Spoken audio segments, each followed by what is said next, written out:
Good evening, everyone, and welcome to the Democratic Primary Forum for the 17th Congressional District, organized by the League of Women Voters and Robert Morris University.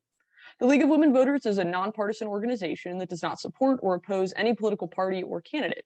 Rather, the League of Women Voters encourages citizens to play an informed and active role in government, and it conducts candidate forums to provide opportunities for voters to hear the views of candidates on issues they face. The content of this forum is the property of the League of Women Voters of Greater Pittsburgh. My name is Kristen Davis, and I'm a graduating senior from Robert Morris University, majoring in political science and economics. Originally, I'm from South Fayette Township near Bridgeville, Pennsylvania, and I'm the founder of the RMU Civic Education Series, a monthly panel series that brings together university and community leaders for nonpartisan discussions.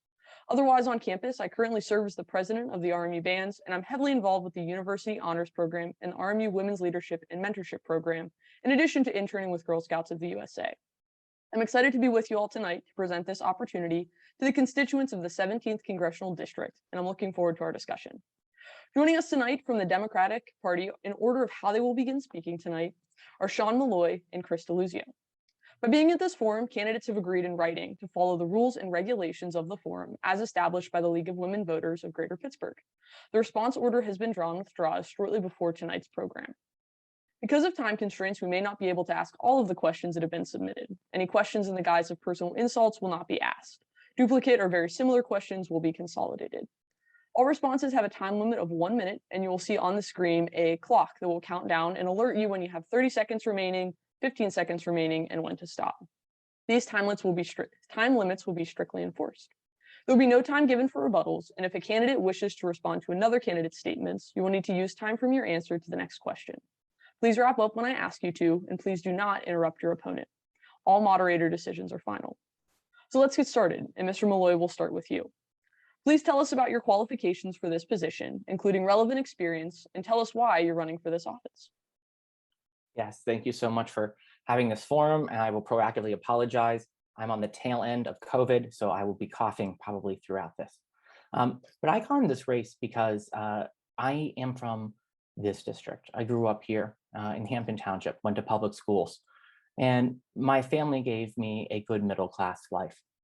And I think that's really important because in Congress, a majority of members are millionaires. And I think that is causing so many of the important problems that are causing working people to work really hard, but not make enough, which is enabling right-wing extremism. And people like my parents, if they were to raise me and my brother 25 years today, right, they wouldn't be able to give us that same life.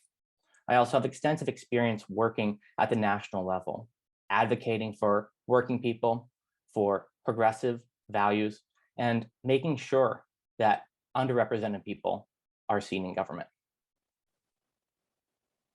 Go ahead, Mr. Deluzio. Thank you. It's a real treat to be here. I'm stepping into this race to try to serve someone who's spent my life serving. I grew up in Thornburg, went to the Naval Academy after the 9/11 attacks in my senior year of high school, spent years leading Americans in harm's way, deploying at sea to Iraq. I've fought to organize a union with fellow workers at Pitt. I became a lawyer, I've been working on voting rights. In my work across those experiences in service, I learned a lesson about solidarity. You don't leave folks behind. Doesn't matter where you're from, what you look like, who you love. I see a radical right leaving plenty of folks behind, putting profit first, putting power over all of us, and doing it while trying to cloak themselves in the flag. And I think that's rubbish. I think I'm fighting in this campaign for our common good. That's what patriotism demands. I'm so proud to have unions and workers and so many others behind me in this race. I'm excited to hear the questions this evening. So thank you. So, Mr. Deluzio, we'll start with you for our next question. So with the implementation of a new congressional map comes the formation of new districts along with changing demographics of its constituents. What do you think are the top 3 issues that concern these voters in the new 17th Congressional District, and how do you propose to address them? Look, it's always really difficult to summarize a district of more than 750,000 people. I would categorize what I hear from folks in a couple buckets. The first being life is too expensive. There are lots of ways people in different stages of life, different parts of our district feel the squeeze of life being too expensive. And I think that's a consequence of policy choices pushed by the right, their corporate backers. I think people are worried about our democracy and the threats to the right to vote, to the confidence in our democracy.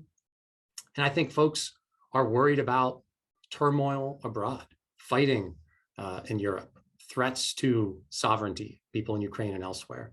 And so for me, I think a core focus on the cost of living as an American in 2022 in Western Pennsylvania, our democracy and stability and peace abroad. Great. Mr. Malloy? Yeah, this new district is a diverse set of turf. And sadly, I think, because of partisan antics and extreme right wing, this district was delayed. And I don't think so many people are going to be as educated as they need to be. So thank you for having this forum so people can be allowed to see that. But what I'm hearing is that people see a government that is not working for them, that isn't actually looking out for them. They're looking out for special interests. People are working hard, full-time jobs, and their wages aren't able to keep up. And that impacts people's education, their ability to engage civically. And people are extremely worried about the rise of right-wing extremism. These are people who are literally trying to take away the right to vote, who are trying to demonize LGBTQ people and people of color, who are trying to take away the right to choose, and so many other privacy protections that are from the Roe versus Wade decision. And so people are worried that government is going to continue to not represent. Thank you. So next question, please explain the role you believe the federal government should play in public education, and therefore the policies you would support or oppose. We'll start with you, Mr. Malloy. Yeah, education is extremely important to me. I went to public schools in this district in Hampton Township. I went to school to be a social studies teacher. I taught in a need for improvement rural school. So I saw some of the negative impact the federal government can have with the no child left behind, quote unquote, system that kind of penalized schools.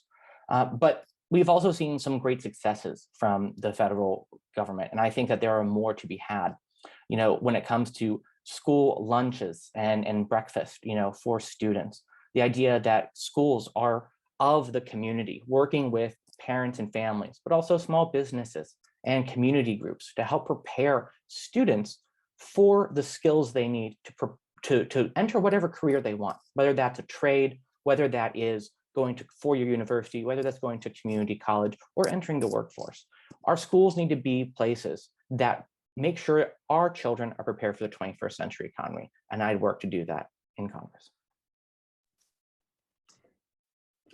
It's so hard to understate the importance of schooling in the life of any child, right? We're talking about entering elementary school and hopefully stepping out into the world, whether they're going into the workforce, apprenticeship, 2-year, 4-year school, you name it.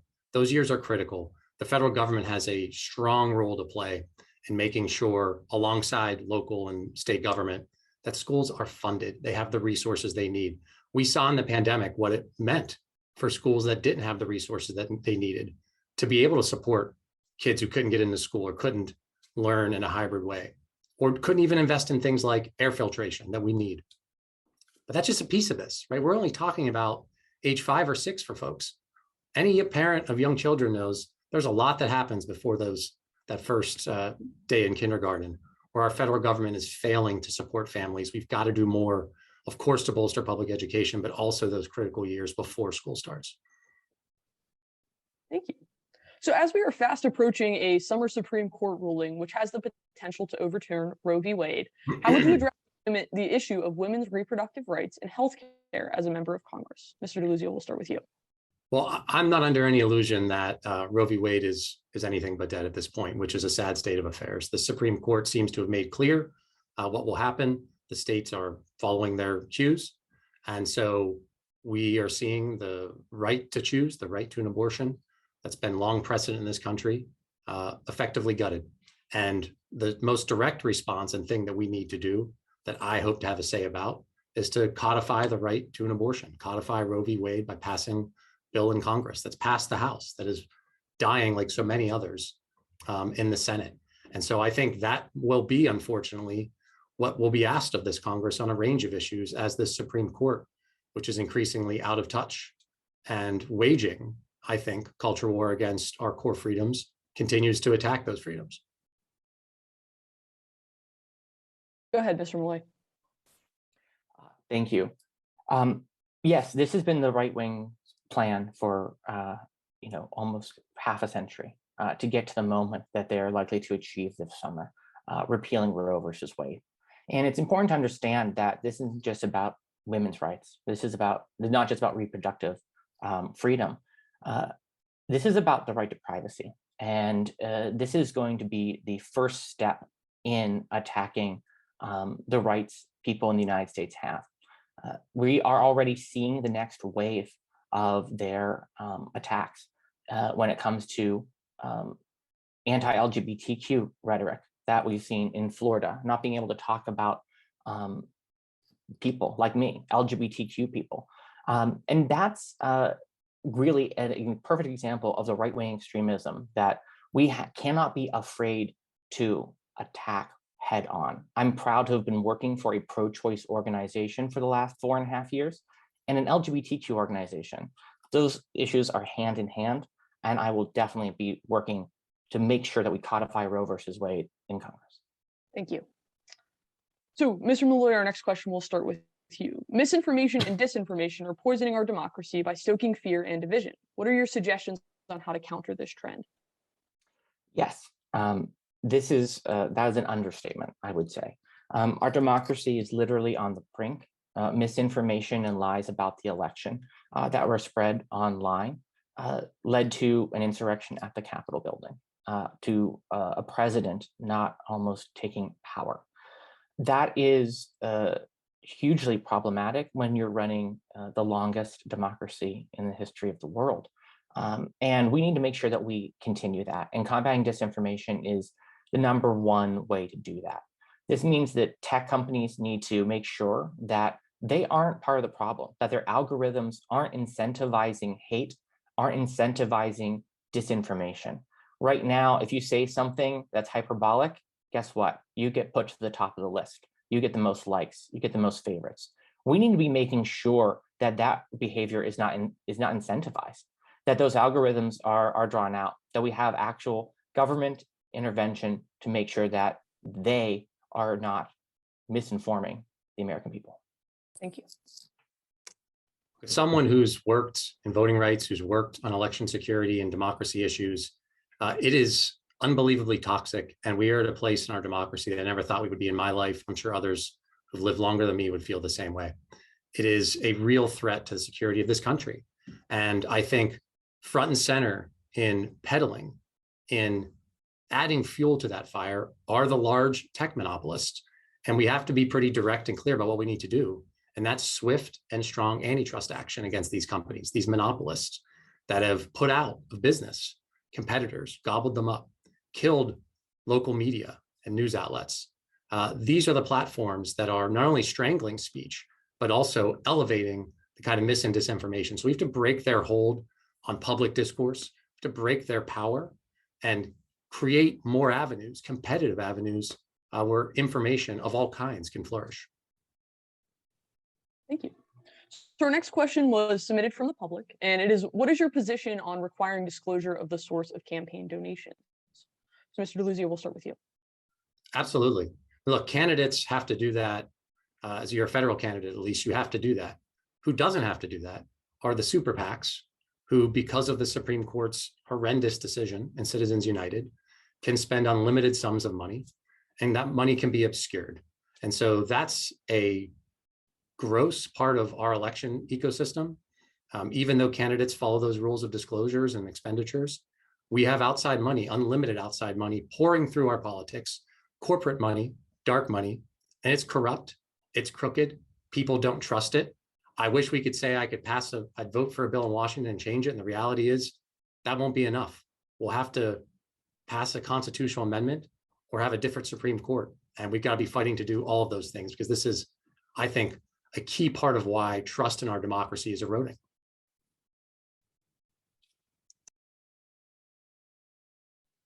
Go ahead, Mr. Malloy. Thank you. The biggest issue, I think, with our democracy is that we have a government that is serving special interests. And at the forefront of that is the campaign finance system that rewards the super wealthy being in government. A majority of Congress is millionaires, and there's a reason for that. It's very difficult as a middle class candidate. It is very difficult to raise money to run for federal office. And that's exactly why we have a majority of millionaires in Congress. And guess what? A lot of them are beholden to special interests to make sure that they get reelected and they do their bidding as opposed to the bidding of the people they are meant to represent. I think that's wrong. I think that that also leads to our government looking like something that is not the American people. There's a lack of diversity in age, in race, in gender, and in sexual orientation and gender identity. We need to make sure that our finance system is changed to enable normal people to get into office. Thank you. Our next question, how would you balance support for industrial policies that favor extractive oil and gas industries and those that favor renewable sources of energy? Mr. Malloy, we'll start with you. Talk about special interests and making promises around this. We see this a lot, sadly. But in Western Pennsylvania, we have a history of coal and now natural gas that is important. And we have to be making sure that the people working in those industries are protected as we move towards a green energy future. You know, we have the opportunity as this region to lead a green industrial revolution, create good union jobs that are going to help people make the wages they need to actually support their family to get by. And we're very much poised to be that leader, but we need the federal government to create a plan to actually get over that bridge, to help incentivize new technologies that are manufactured here that will help make sure we meet the climate goals, the benchmarks that scientists have laid out. Because right now we're on the brink of not doing so. So we need to do better. The climate crisis is likely the crisis of our generation, my children's generation, their children's generation. We have to act. If we aren't carbon neutral by 2050, it's too late. And so our region is unique in so many ways, especially with our energy portfolio. And I think we absolutely have to be fighting to maintain good, reliable sources of energy. We have to be investing in sources of energy that aren't contributing to our carbon emissions. And we have a piece of that here in our region that's providing baseload power, our nuclear sector, which is a source of that kind of energy, also a source of good union jobs. And we have ways that we can cooperate across the environmental labor divide. Things like capping orphan wells, right? Programs that are jobs programs that also improve the quality of our air and water. Those are the kinds of paths forward, I think, to our region really leading the way. Thank you. Our next question, what do you think Congress should do, or what actions can and should Congress take in response to Russia's invasion of Ukraine? Mr. Deluzio, we'll start with you. What the Russians are doing and have been doing is just terrible to watch. The Ukrainian people are suffering, their sovereignty is under attack. And the people are suffering as they always do in war. That is a reality of this. I led Americans in Iraq. I have friends who've served in Afghanistan and elsewhere. That is a constant of conflict. It is a constant of war. I'm so glad to see the swift economic action against the Russians, to see the diplomatic work to bring so many of our European friends together, to see them meet their NATO defense spending obligations, something we haven't seen in so long, the Germans, for instance, and to see our European friends, again, the Germans as an example, look anew at their energy policy, because it is their reliance on Russian oil and gas that funds the militarism of Vladimir Putin. I do not want to send anyone's children to go fight some energy war again in Europe or elsewhere. We've got to be smart and sane, and we have to stand with the Ukrainian people. Thank you. Mr. Malloy? Yeah, what Vladimir Putin has done is a war crime, it's genocide, and US Congress needs to do what it's been doing, which is helping facilitate aid to the Ukrainian people so that they can fight these oppressors. Sadly, extremist Republicans voted against that. A large amount of them voted against that aid and then complained about it. But it's so sad to also see some of those same extremist voices praise Vladimir Putin, someone who has hacked our country involved himself in our election, who has been attacking democracy around the world and now is literally attacking a democracy. We need to be making sure that that kind of right-wing extremism, the one that Putin started by demonizing LGBTQ people, by limiting privacy rights, by getting rid of his political opponents, we're already seeing that here in the United States. So we need to call it out and have fighters who have been calling that out. And that's exactly what I'll do in Congress. Thank you. Our next question, what is one area where you think you can find common ground with the opposition party in order to solve some of the challenges that lie ahead? Mr. Malloy, we'll start with you. Excuse me. I think that there is some opportunity in the space of small business and innovation. I think that Democrats have not always been great on talking about these issues with small business owners and entrepreneurs and innovators. And we've got so many of those here in Western Pennsylvania, and they need to make sure that they are able to actually succeed, right, against some of these big competitors that are trying to stamp out that innovation. And I think another area that hopefully will come forward, and we've seen some progress, is marijuana legalization. Today is 4/20, a day when we talk about this a lot. This is an economic opportunity. This is a way to help right so many wrongs with the criminal justice system. And this is common sense, right? We have disparate policy between states. There's a key need for the federal government to act. Thank you. I think it's sad that there are, there's a shrinking number of areas where this kind of cooperation can happen. But I think we need, and I will fight for this in Washington, regular and sustained investment in infrastructure. The package that President Biden signed this past year had some Republican support. That's great. We should be fighting to have the best infrastructure in the world. It boosts our economy. It's a jobs program. We need it in our region. Everyone knows it. We have crumbling bridges, roads, you name it. Another place, and it affects not just me personally as a veteran, but one of the largest parts of our government is Veterans Affairs, the VA. And it is one of the very few places on some issues you can still see bipartisan cooperation. I'm hoping a place where that will happen is on veterans of my generation who've been exposed to burn pits in places like the Middle East. And there's good momentum, I think, bipartisan to do right by my fellow veterans who have been exposed to burn pits. So we don't have the same problem of a generation before us who were exposed and fought for decades for proper treatment under the VA. Thank you. So we're all faced with increasing food and gas prices along with increasing inflation. What would you do? What would you propose to do in order to reduce inflation without causing a recession? Mr. Deluzio? Yeah, people are getting squeezed. I mean, whether you're at the grocery store, you're already paying almost $5 a gallon for milk, gas, you name it. People are getting squeezed. Life is a ripoff. And, if I told you, here's the simple answer, I'm lying to you, but here are some answers, okay? The corporate bosses in this country are gouging all of us. The industries that are most consolidated, they are jacking up prices, keeping their profits fat and tidy, and passing on those price increases to all of us. The same folks who are the ones who push to have these shaky foreign overseas supply chains and to stop making things in places like Western Pennsylvania.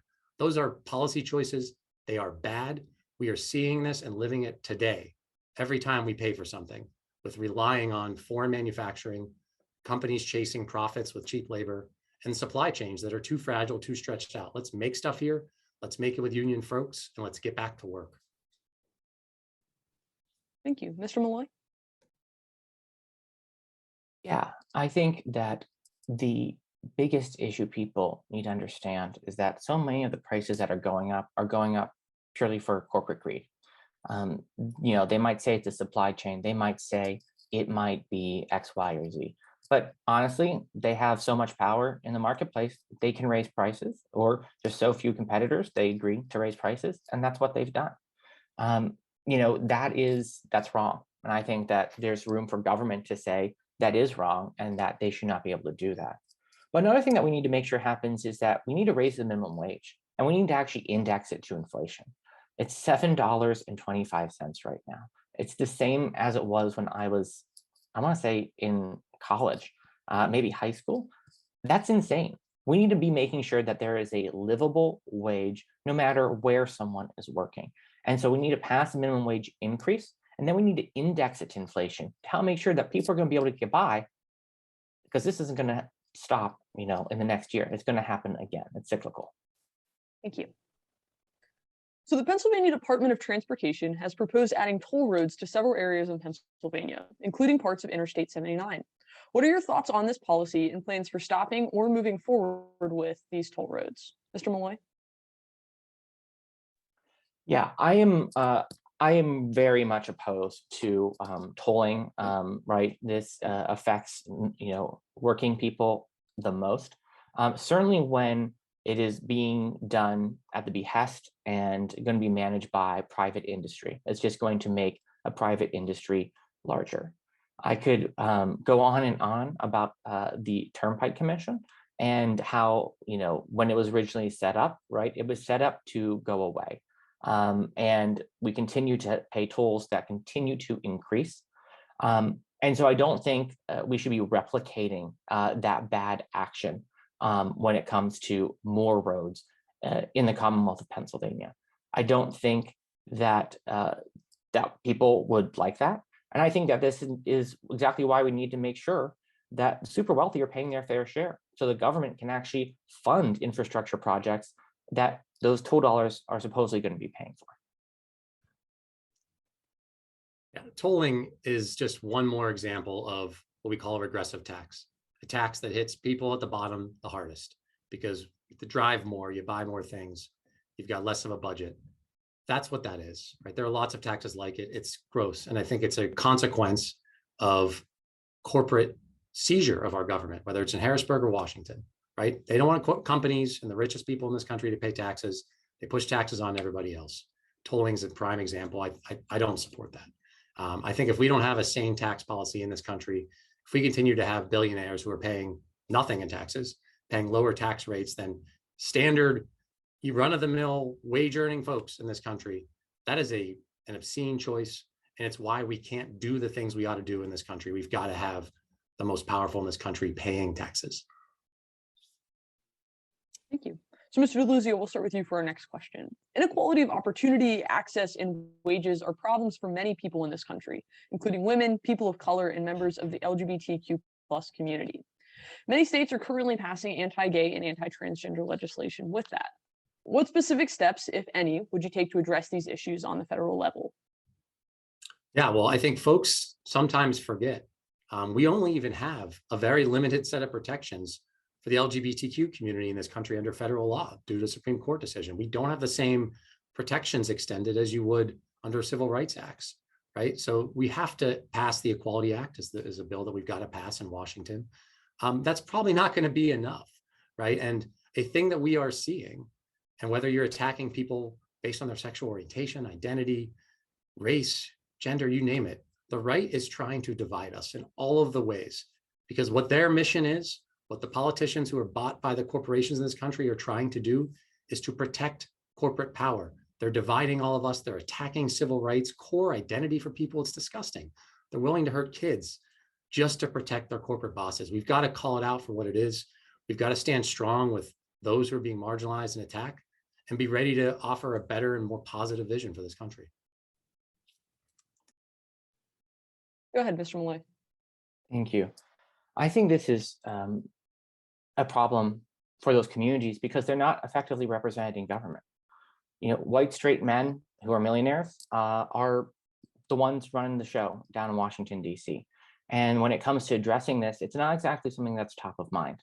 And so I've been working hard to get people who are underrepresented in government into the elected bodies across this country, into Congress, to help make sure that those viewpoints aren't at the behest of those powers that are already running the show, that those voices are actually there to have a seat at the table, to actually advocate for the best policies.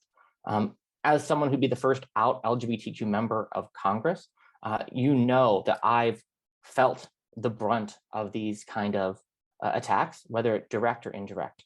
And I'll be fighting to help make sure that we have the solutions we need to actually improve the lives, get that wage equity, and make sure that we have true equality. Thank you. Mr. Malloy, we'll start with you for our next question. Scientists believe that climate change must be addressed swiftly to stop or roll back its negative effects. What actions, if any, would you support to address the effects of climate change? Yes, this is an existential threat to humanity. This is going to affect every single person on this planet, and we need to be acting with more urgency. As I previously mentioned, special interests are limiting the action that the federal government can take, and even the state level government and local governments actually. But first, we need to start mitigating the effects of climate change. People are feeling this. There's flooding happening in this district. People might not recognize it's from climate change, but guess what? It is. We also have to create a realistic plan that is going to not only help us innovate, grow jobs, good union jobs, and solve this problem. We can do this. We've beaten fascism before. We can beat climate change. It's going to take a worldwide effort. And right now we're the leader in the world, and we need to be asserting that power and the richness of our country to help bring people together to solve this problem.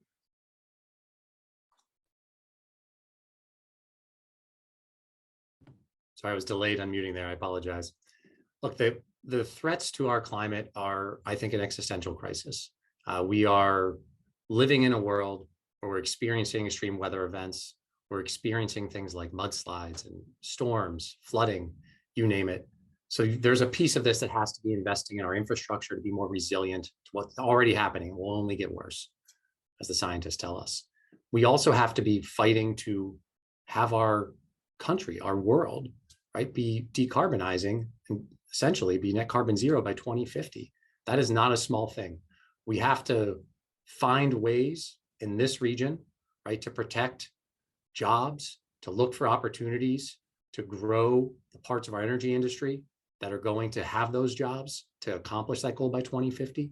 We've got to look for the opportunities to do things like go after abandoned wells, cap orphan wells, do the work, environmental labor together to have job programs that improve our air and water and put us on a path to solving this crisis. Thank you. So Mr. Deluzio, we'll start with you for this next question, which is from the public. So President Biden has once again extended the student loan repayment pause until August 31st of this year. Do you support or oppose aiding people with student debt to pay off their loans? Why or why not? And if so, how? Yes, I support that. Look, we are saddling a generation, two generations, millennials, my generation, Gen Z, younger than us, and likely the next, whatever they're going to be called, with student debt, right? We are making people essentially decide to forego all of the big life choices that generations in this country that lived with American prosperity could make much earlier in life. The paths to not being saddled with that debt are narrow, right? You've got to be born lucky. You got to go into the military or fight for dwindling shares of scholarships. These are not fair ways to fund this country. I think tackling student debt has to also exist alongside real and meaningful funding in apprenticeships and two-year schools. We've got to give people coming out of high school real opportunities to work, to learn, thrive without saddling themselves and their future families with debt for a lifetime. Thank you. Mr. Malloy? Yeah, I believe that we need to make sure that these, excuse me, that the student loan pause continues, that we find ways to forgive this, right? There's more than enough proof to showcase, and we're seeing it right now. When people don't have to pay these student loans, it actually helps the economy. They're going and spending that money to either start a business or to buy something new or to invest in their family, in their house, help make that first home purchase, which is just so difficult. And so that would be so freeing to a generation that was told you had to go to four-year university in order to succeed. We also have to make sure that we have an education system that prepares our children for the 21st century economy and for whatever path they want to go down, whether that is a four-year university, whether that's going to trade, whether that's going to community college or entering the workforce. They need to have a fair wage in the workforce. And so it all ties together. Thank you. Mr. Malloy, we'll start with you for our next question. Where do you stand on the issue of voting rights? Do you believe that the federal government has a role to play in this? And please explain your position. Yes, I believe in voting rights and the fundamental right to vote. This is something that for most of our history has continued to expand, right? Now we are at a point where right-wing extremists are trying to actually diminish who is able to vote. They are literally targeting specific demographics and trying to make it more difficult for them to turn out and vote. We see this in Pennsylvania, all these ads from the Republican extremists running for governor, talking about the illegal vote by mail scheme that most of them voted for, and provide so much convenience for seniors, for people who are disabled, for people who might be out of town. It's absolutely ludicrous that we've gotten to a point where the right to vote, one of our fundamental freedoms in the United States, has become a partisan issue. The federal government needs to protect that right. We need to pass comprehensive legislation that's going to address that, and also address our campaign finance system and gerrymandering, because it ties directly to all of those extremist actions. I first took the oath to serve this country as a 17-year-old Naval Academy. I spent time as an officer after that. And when I later then became a lawyer and started working in voting rights, right, it struck me to my core, the willingness of people in this country, people on the fringe on the right, to attack something as basic, something as fundamental, something as not controversial as the right to vote. People have spilled blood in this country across centuries for that basic right. And I wish we were at a place where we were no longer having to have these fights. Well, we're not. It's under siege. Yes, we have to pass the John Lewis Voting Rights Advancement Act that would get us back to where we were a decade ago, but we need more. States across this country are putting up hurdles. If we don't take swift action to do things beyond just blocking new bad laws in states, we're going to leave lots of folks behind. I know this work. I've done it. I care deeply about it, committed to this democracy. Thank you. For our next question is, how will you work to increase job opportunities for your constituents? Mr. Deluzio, we'll start with you. Our region, like a bunch of regions in this country, has lived through some really horrendous policy choices pushed by corporate greed. Those choices were what drove our factories away, and they let companies send those jobs overseas chasing cheap labor to anti-union states chasing cheap labor. They relied on bad trade deals where people were able to be exploited as workers outside this country. If we're going to have an economy that works for everyone, that rewards work and not wealth, we have to bring back manufacturing. We have to strengthen our unions. I'm so proud to have labor support in this campaign, overwhelming labor support. We have to get people back to work. We have to make things here. All of those choices are driven by, and were driven by, corporate greed, putting profit over all of us, our region, our economy, the people in this district, in this country. I will fight, do everything I can to make sure that we have jobs, union jobs in this country, in this district.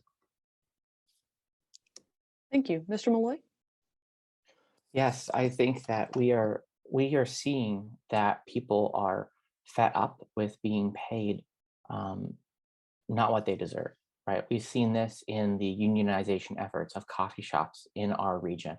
I've been proud to stand with them in that effort to be paid what they deserve, to get basic rights that they are entitled to under the law. We need to pass the PRO Act so that the actions they're taking are able to happen everywhere in this country, that people are able to step up and have a workplace that's going to value them, it's going to pay them a decent and fair wage. We also need to be making sure that the minimum wage is increased and indexed to inflation, as I mentioned previously. That's key to helping make sure that we mitigate the problems when we have inflation, as we're seeing right now. And we have to make sure that the government is actually providing a plan, a roadmap on important issues like climate, which can be an innovator in creating so many of those good union jobs. Thank you. Mr. Malloy, we'll start with you for our next question. So what is your position on the federal legalization of marijuana? As I mentioned, today is 4/20. I am absolutely for this. This is not just a matter of recreational use or whatever you might have. This is a justice issue. So many people, especially people of color, are serving time in prison for something that is legal in 18 states in our country, and more are becoming legal later this year. That's insane to me. The fact that someone who is in an apprenticeship program and goes on vacation to California and uses marijuana where it's legal, and then comes back and then gets kicked out of their program because it's still illegal at the federal level. That's insane to me. And so we need to make sure that it is legalized, that it is safe, that we have a system in place to economically benefit from it, and that those who have been put behind bars for using it are given justice. Federal government needs to step out of the way here. They've got to decriminalize and legalize marijuana. With states that have legalized, whether for medical, recreational, they're in a tough spot. They can't even really have access. Businesses in this sector can't have good access to banking because of federal prohibitions. This remains a criminal justice issue where too many people are still being arrested, detained, incarcerated, having the life saddled with those kinds of convictions. And I see this in the VA, again, one of the largest parts of the federal government. Doctors cannot prescribe medical marijuana to my fellow veterans who might benefit from that treatment, that medical treatment, even in places like Pennsylvania where medical marijuana is legal. That's a problem. That's a mistake. We got to change it. It's long overdue. I'll support changing it in Washington. Thank you so much. Our next question: the rising cost of healthcare, including drugs, is a concern for many Americans. What specific steps, if any, would you take to address this issue? Mr. Deluzio, we'll start with you. I start with a basic value statement. Not a single person in this country, the richest country in the history of the planet, ought to ever have to decide between their medicine and bankruptcy. Yet that is the choice we present in this country to way too many people every single day. We don't let Medicare negotiate drug prices. You can compare it. Look what the VA pays, compare what Medicare pays. The VA gets to negotiate, drug prices are cheaper. It's as straightforward as that. It is all designed on the right to protect big pharma, corporate greed. We cannot continue to allow a healthcare system with profit in it that says to people, hey, you know what? Maybe go to the doctor or maybe risk bankruptcy. We've got to do everything we can to expand, use Medicare, get folks covered, expand what is covered, hearing, dental, and vision. We just cannot continue to say in a country like ours that people cannot have healthcare unless they're rich enough to afford it. Thank you. Mr. Malloy? Yes.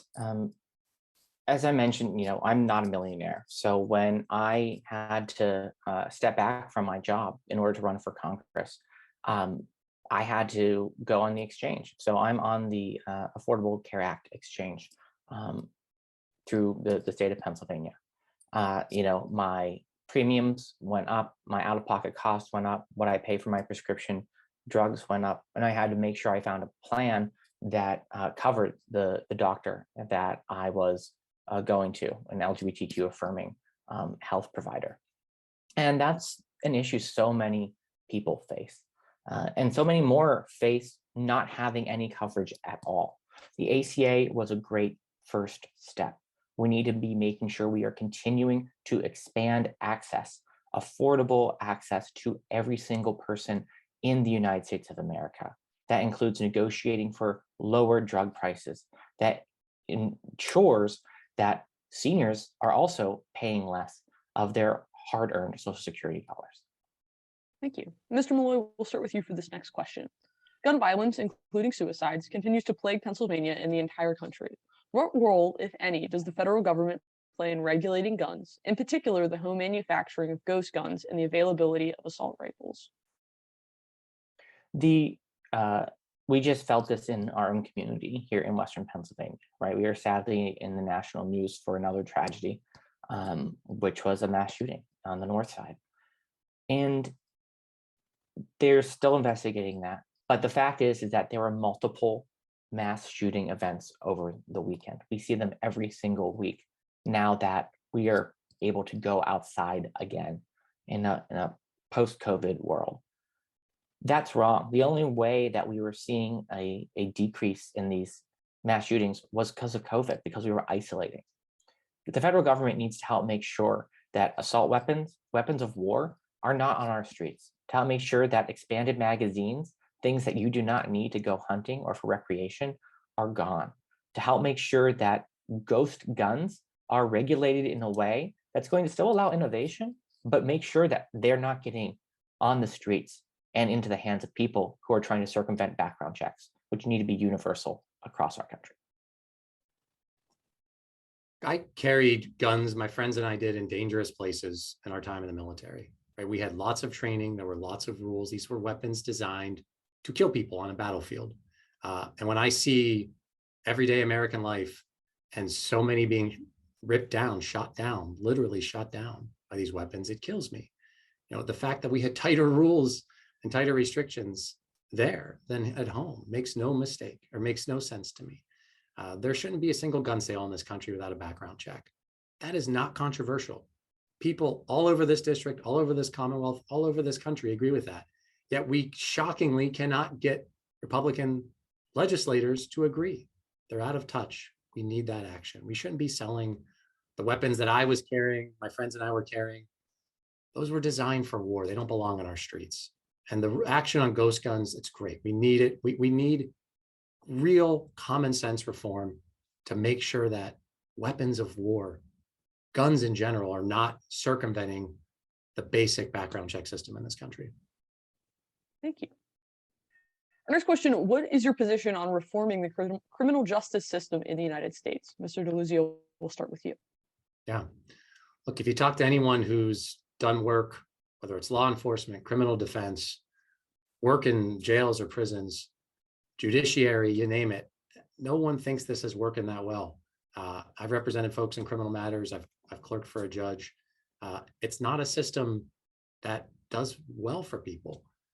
We have uneven stats along racial lines, along class lines, every step of the way. Arrests, convictions, sentencing. We have algorithms entering this process now for people about bail determinations, about sentencing determinations, with the same kinds of uneven application and exacerbating those same disparities. And so we've got to do much better. 15 seconds. Thank you. The federal government has a role to play. The First Step Act was great. We need more. But the federal government is just one player. The states are incarcerating a significant chunk of the population of people who are incarcerated in this country. So I'll fight for what I can. Time. Thank you. Great. All right, so Mr. Malloy, what is your position on reforming the criminal justice system in the United States? This is an extremely important issue. We need to be making sure that we're looking at addressing mandatory minimum sentences. We're making sure that we are investing in reentry programs. When it comes to people of color, right, they face criminalization, and we have to acknowledge that and work to address the root problem. Whether it's addressing food deserts, poverty, underfunded schools, we have to make sure that we're addressing that root problem, not trying to solve it with police and over criminalization on the back end. The cycle of imprisonment in the United States for incarcerated people is embarrassing, frankly, for the industrialized world. We should not have a for-profit enterprise for imprisoning people. And we need to be making sure that bail reform is also something that is looked at. All these things directly impact poor people and people of color. And the federal government needs to start stepping up to reform it. Thank you. So for our final question tonight, please explain the changes you would support or oppose to current immigration policies. And Mr. Malloy, we'll start with you. Yes, I think that immigration is something that has been kicked down the road for generations now. The sad truth is, like, are we going to be talking about dreamers earning Social Security benefits? Because they are here, they are working, they're paying into Social Security, but there's no pathway for them to become citizens, even though they came here and had no knowledge of that at the time. We need to start with that, but we need to find a full pathway to citizenship. We need to allow people to come out from the shadows to help make sure that they pay what they need to in order to become fully fledged members of society. And we need to be making sure that the federal government is rightfully adjudicating people who are coming here, not only to find a better life, but seeking asylum, right? Whether they're running from Vladimir Putin, running from drug cartels, we have to make sure that those people are properly adjudicated in a timely fashion. This country and our region, right, we have a very rich history of immigration. I think you look around any part of Western Pennsylvania, you see that every day. The churches, the restaurants, the clubs. Right? We are beneficiaries in this country of the fact that we welcome so many from across the globe to this country, looking for hope, looking for opportunity. That's still a reality for folks fleeing persecution, poverty, war. The fact that we still have people in this country who were brought here as children, infants at some, who cannot achieve full status, don't have a path to citizenship. It is a policy failure in Washington. It's a policy failure. We've got to do better. We've got to find a path to citizenship. And I worry too, look, there's fighting in Ukraine. There's fighting all over the world all the time. We need a sane policy to give folks a chance to seek asylum, to do it responsibly, and be that beacon of hope for people who are facing the worst all over the world. Thank you. So with that, Mr. Deluzio, please go ahead with your closing statement. Well, sure. And let me say thank you for an excellent forum tonight. I hope you got a sense of not only who I am in my life of service, but what this campaign for our common good is all about. Because here's the thing, as John Kennedy said, I'm an idealist without illusions. Well, me too. I dream big and I know this basic truth. If we're going to do anything to deliver for folks in Washington on jobs, on healthcare, infrastructure, union rights, core civil rights, you name it, we have to win this seat, PA 17. I'm the candidate who can do it. I've earned overwhelming union and worker support, earned support from elected officials and people and groups all over this district, from all parts of our party, both of our counties. Got a coalition to win, of course, but I'm ready to do the job, to serve in Congress on day one. I've organized for union. I've fought for voting rights. I've worked in the judiciary. I've drafted legislation. I've worn the uniform and led Americans in harm's way at a time when that experience is badly needed in Washington. So I'm asking folks for your vote. I don't think I'm owed it, but I hope I've earned it. So thank you.